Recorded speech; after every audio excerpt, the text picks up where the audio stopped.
Number 1. The Ride. I realized I was gay at a pretty young age, but I was really too scared to tell anyone. I mean, my family never seemed to have a problem with gays. My mom always liked gay characters on television.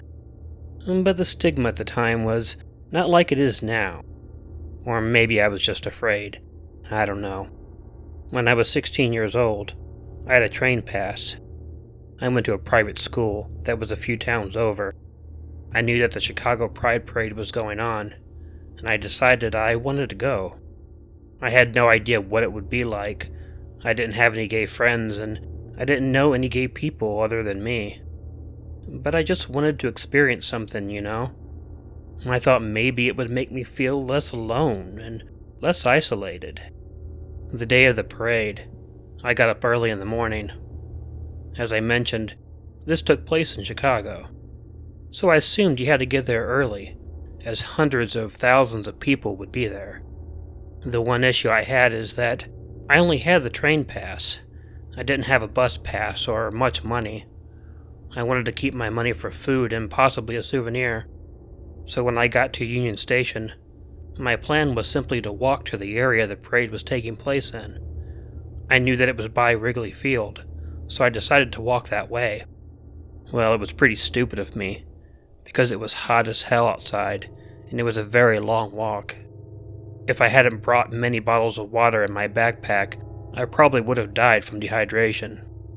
I'm not sure what part of Chicago I was in when this happened, but it wasn't a very nice area. I stopped at a crosswalk.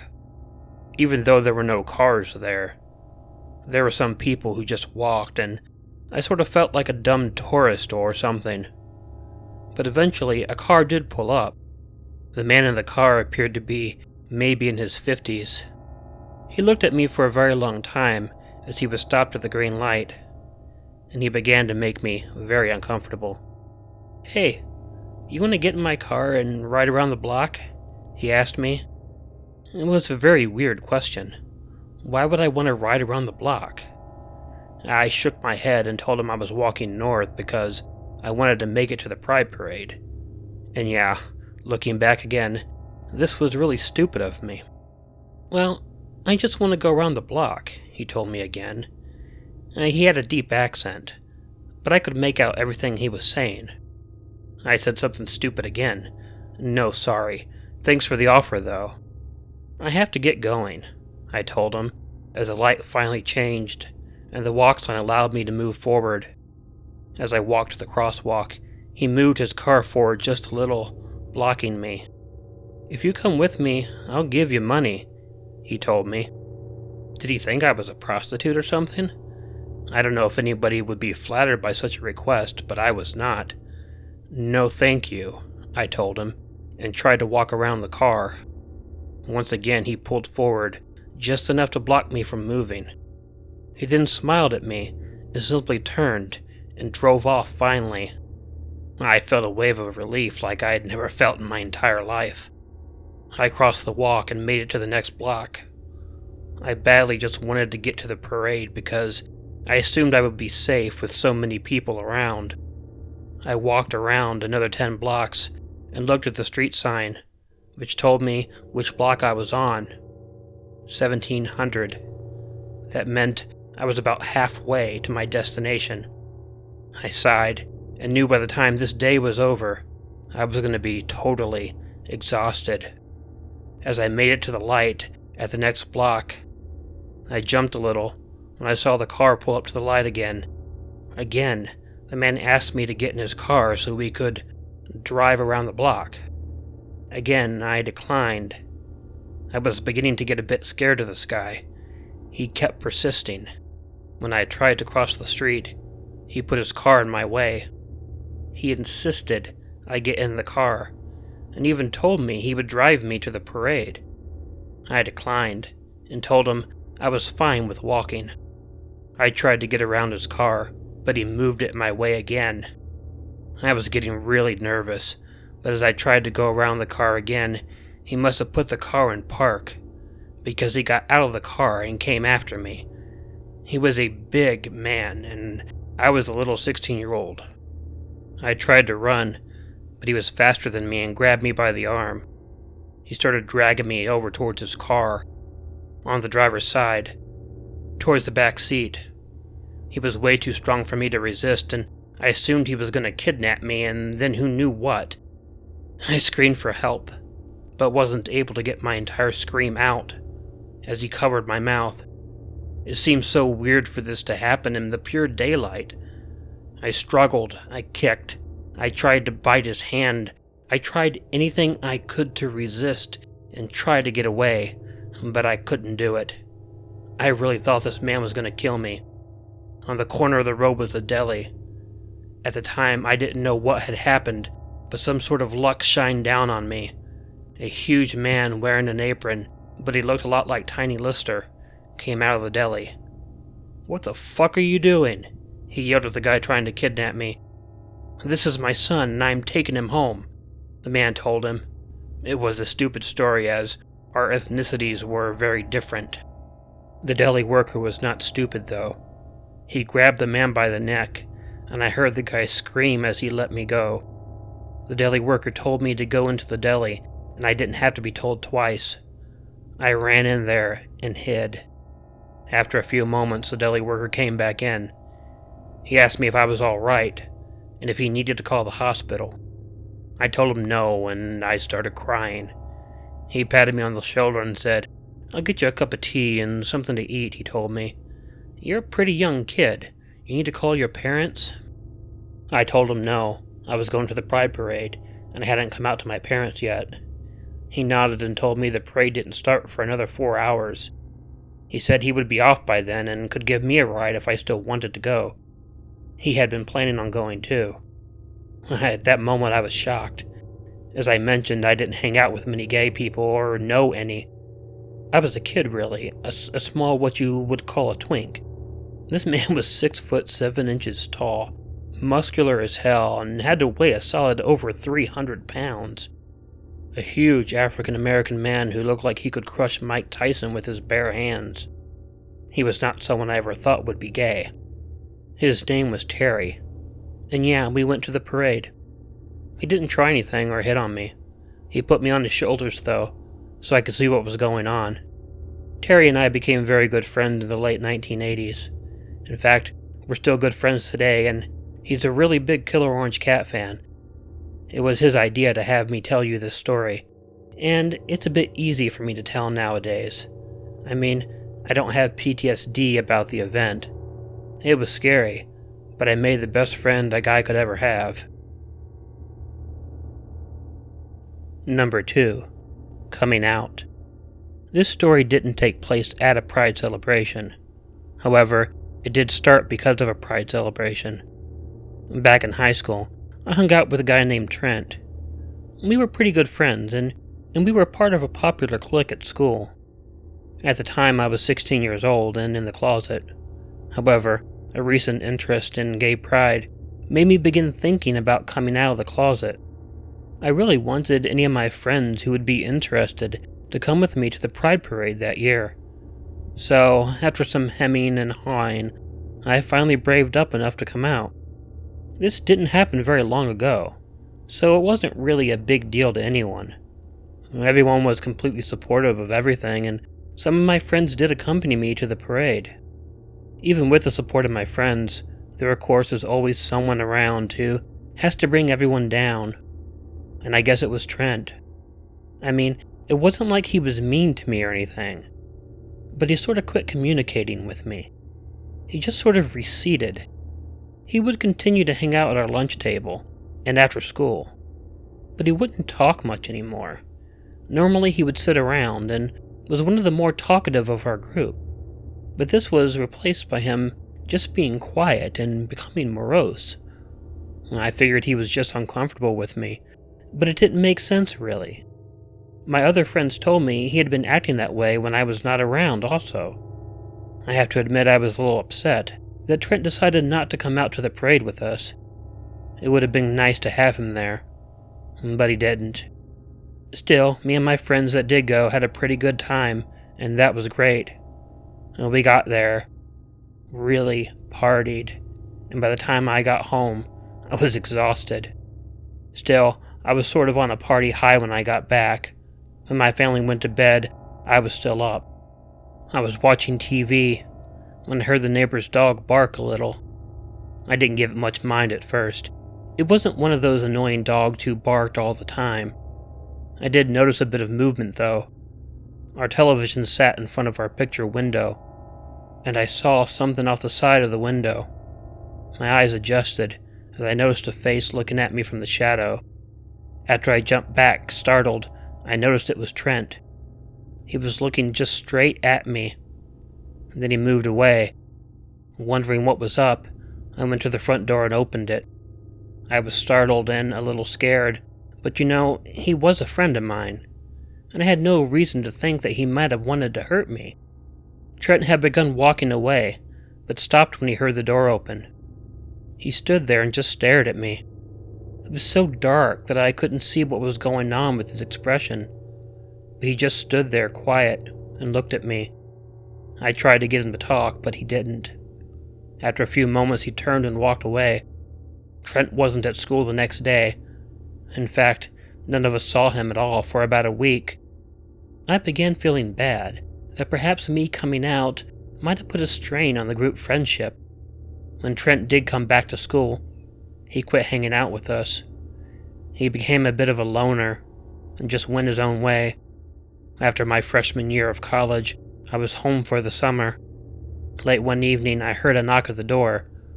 I answered it and noticed it was Trent. We just stood there and looked at each other for a very long moment before he grabbed me. I jumped, but realized very quickly that he wasn't trying to hurt me. He kissed me very deeply and then pulled away. After a long and quiet moment, he told me, "That's what I should have done 3 years ago." Trent was closeted and had a crush on me before I came out, but he had convinced himself I was straight and was surprised when I came out. What I had mistaken for homophobia was just nervousness. He wanted to be with me, but he was too scared to actually ask. It wasn't until he lived in a different state in the dorms that he got the nerve to come back and be brave about it.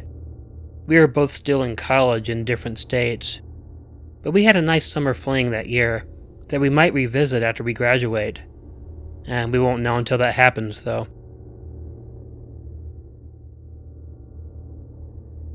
Number 3. Concert.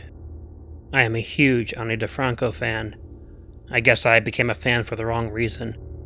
I knew this cute guy who was a huge fan of hers, and I guess I figured if I got to know her music, maybe something would develop. Well, it didn't. But that was okay. I mean, we weren't really compatible anyway. But like a dummy, I went out and bought 2 concert tickets, thinking I could get him to go. I sent him a message online asking him, and of course he told me he was already going with some friends, and I immediately felt stupid. I worked at a consulting firm. A friend of mine named Peter had got me the job. I knew he was a huge Ani fan as well, and I asked him if he wanted to go. He absolutely did. It was the weekend of the Pride Parade, so we figured we would go to the concert, get a hotel room, and get to the parade the next day. Well, we arrived for the concert, and I was a bit surprised. It was held in a ballroom, and there were no seats, and we had to stand throughout the entire concert. I had never been to a concert like that before. The building was also very old and falling apart in places. It was just different than what I had seen before. But the concert was pretty awesome. Ani just beats the hell out of that guitar. Well, guitars, she changes guitars after every performance. I'd never seen such a good concert before. I noticed at some point someone I was pretty surprised, but quite happy to see at the concert. I mean, if I saw this man walking down the street in Chicago at night, much less at a concert that attracts a huge gay crowd, I would have immediately been a little intimidated. He was huge, I mean enormous. He was wearing a shirt with a Confederate flag on it, a denim vest and denim jeans. He wasn't dancing, but he seemed to be there with a smaller girl who was dancing. It was great to be able to see someone like that there, and that helped me drop some of my own prejudices. After the concert, we went to our hotel room. Peter was out pretty quickly, but I had always found it difficult to sleep in hotel rooms. Something about being in a strange bed just isn't in any way comforting to me. Eventually, I decided to get up and go for a walk. I thought maybe some exercise would help clear my mind and help me get a little sleep. I slipped out of the hotel door and then took the elevator to the lobby and went out walking. The city itself was a bit weird so late at night and early morning, no longer teeming with even the amount of people that there had been at the concert. There were only a few people around here and there.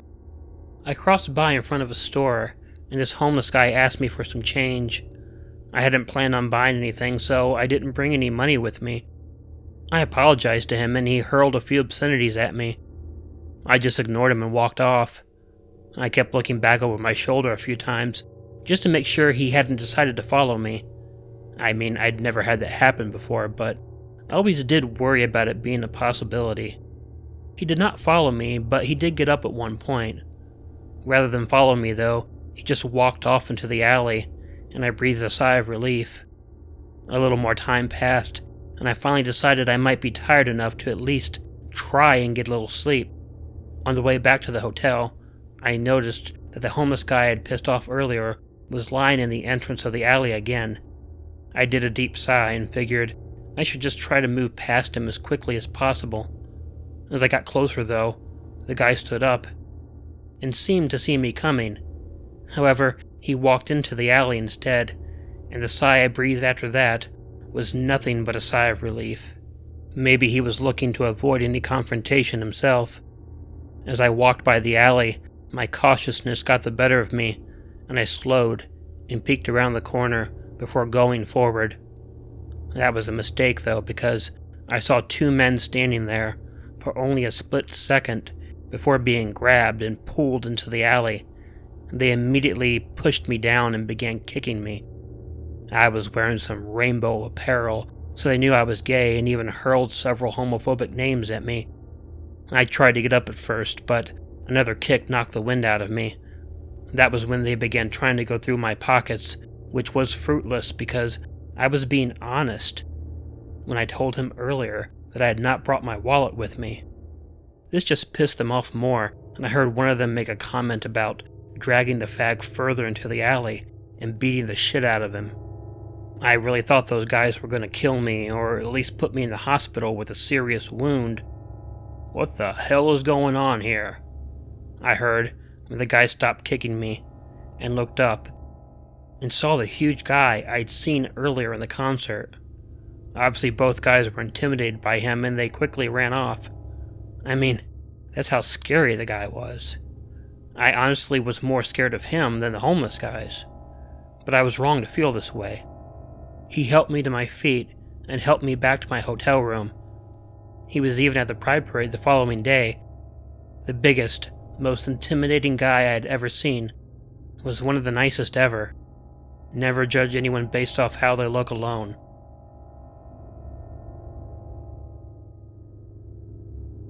Hey y'all, Killer Orange Cat here. I hope you like these stories.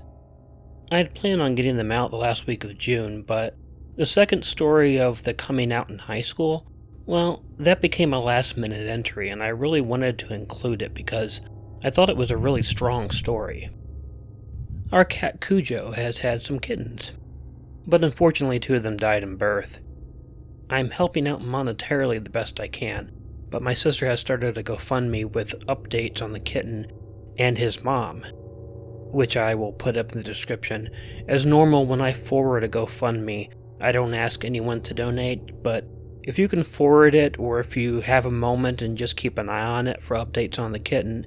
He's a week old now, and it's fun to watch his mama carry him around because she's pretty tiny herself.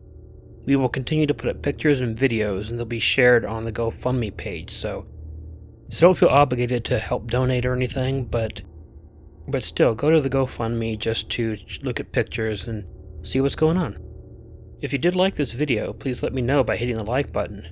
If you're not already subscribed to Killer Orange Cat, feel free to hit the subscribe button and the bell below, or wait for the icon of Ichigo the cat that will appear at the end of this closing.